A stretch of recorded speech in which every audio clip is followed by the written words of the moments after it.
दोस्तों, आज मैं आपको एक ऐसी सच्ची घटना सुनाने जा रहा हूं जो 2000 साल पहले हुई थी। एक ऐसी औरत की कहानी जो 12 सालों से असाध्य बीमारी से जूझ रही थी। डॉक्टरों ने हार मान ली थी, पैसे खत्म हो गए थे और सबसे बुरी बात, समाज ने उसे अछूत मान लिया था। लेकिन एक दिन, सिर्फ एक स्पर्श और उसकी जिंदगी हमेशा के लिए बदल गई। उस समय इजराइल में एक औरत थी। उसका नाम बाइबल में नहीं लिखा, लेकिन उसकी पीड़ा असीम थी। 12 साल से उसे खून का बहाव रुकने का नाम ही नहीं लेता था। आज के जमाने में इसे कहते हैं क्रॉनिक ब्लीडिंग डिसऑर्डर। उस जमाने में धार्मिक नियम बहुत सख्त थे।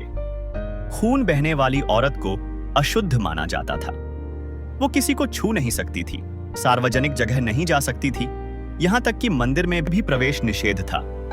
सोचिए, 12 साल तक अकेलापन, दर्द और समाज से अलग थलग। उसने सारा पैसा डॉक्टरों पर खर्च कर दिया था, लेकिन बीमारी बढ़ती ही जा रही थी। वो टूट चुकी थी, हताश थी। लगता था जैसे जिंदगी का कोई मतलब ही नहीं रह गया। तभी उसने सुना, गलील प्रांत में एक नया उपदेशक आया है, यीशु नाम का। लोग कहते थे कि वो अंधों को आंख देता है, लंगड़ों को चलना सिखाता है, कोढ़ियों को ठीक करता है। पहले तो उसने सोचा, ये भी धोखा होगा। कितने लोगों के पास गई हूं, कोई फायदा नहीं हुआ। लेकिन फिर उसके दिल में एक छोटी सी उम्मीद की रोशनी जगी। वो अपने मन में सोचने लगी, अगर मैं सिर्फ उसके कपड़े को छू लूं, सिर्फ छू भर लूं, तो शायद मैं ठीक हो जाऊं।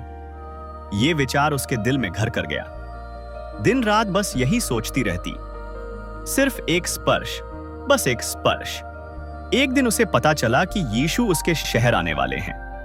उसका दिल जोर जोर से धड़कने लगा। यह उसका आखिरी मौका था।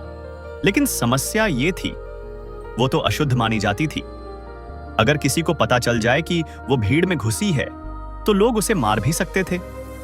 उसने हिम्मत जुटाई, सिर पर कपड़ा डाला और चुपचाप भीड़ में घुस गई।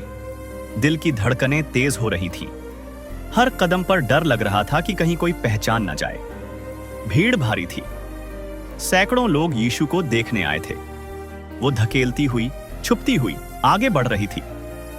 हर सेकंड डर रहा था, पसीना छूट रहा था। अचानक वो दिख गया, यीशु, सफेद कपड़ों में, चेहरे पर अजीब सा नूर। लोग उनके आसपास घेरा बनाकर चल रहे थे। उसकी सांस फूलने लगी, दिल जोर से धड़क रहा था। अब या कभी नहीं। उसने अपना हाथ बढ़ाया और यीशु के कपड़े के किनारे को छू दिया। जैसे ही उसने छुआ, एक जैसी बिजली उसके शरीर में दौड़ गई। तुरंत, उसी क्षण उसे एहसास हो गया कि खून का बहना रुक गया है। 12 सालों का दर्द एक सेकंड में गायब। उसकी आंखों में खुशी के आंसू आ गए।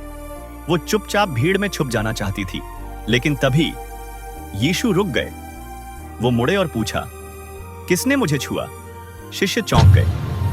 पतरस ने कहा, गुरुजी, इतनी भीड़ है, सब आपको छू रहे हैं। लेकिन यीशु बोले, नहीं, किसी ने खास तरीके से छुआ है। मैंने महसूस किया है कि मुझ